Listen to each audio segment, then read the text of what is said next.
Voici de retour pour la, pour la fin de cette vidéo numéro 2 que j'ai divisée en deux parce que je me suis égaré, désolé.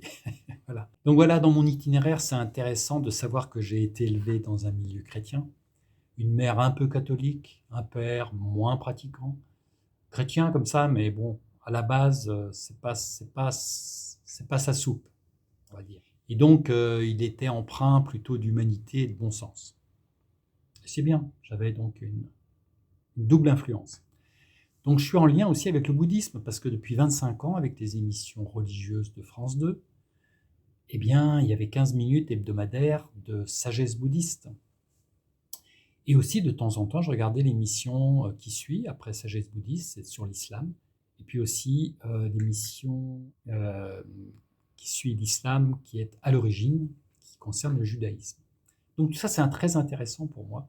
J'ai pris le temps de découvrir aussi un maître indien que je trouvais très inspirant. Et puis aussi, pour terminer, quelque chose d'important, c'est la relation avec mon épouse, qui, elle, est plus en phase avec l'approche orientaliste de l'Advaita et du yoga, que j'ai pratiqué, le yoga, dans ma jeunesse, et encore maintenant, puisque ça fait partie de mon univers de mouvement aussi.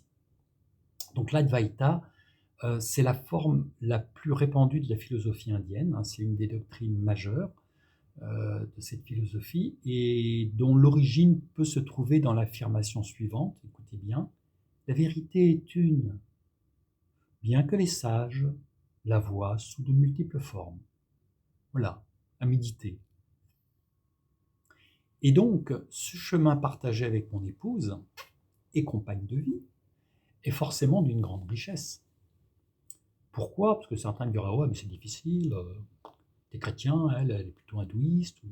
Non, non, nous vivons nos croyances sans y être pour autant identifiés. On est déjà des humains, on est déjà nous-mêmes, on a notre propre structure de pensée et de vie.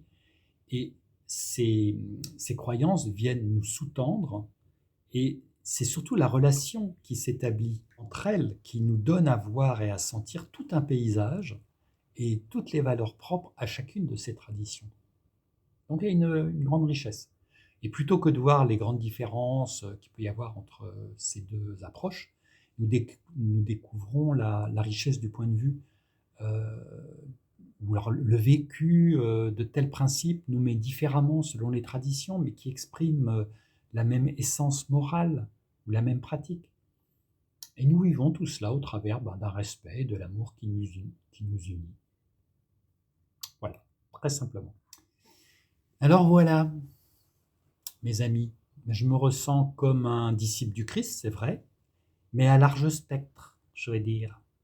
D'accord? Un peu comme le Christ aussi qui accueillait l'autre pour ce qu'il est, hein, sans commencer à lui mettre une étiquette, à l'enfermer, une étiquette qui discrimine des fois, hein, mais non. Simplement être au service, à l'écoute, aimant.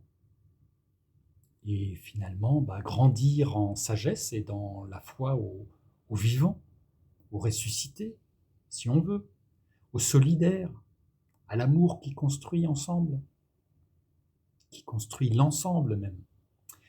Voilà, voilà, je vais arrêter là, en espérant que mes partages vous seront agréables. Je vous dis à très bientôt. Et puis je vous dis aussi, soyons heureux autant qu'il nous est possible. Voilà, au revoir. Je ne vais pas faire comme Giscard et me lever. Donc,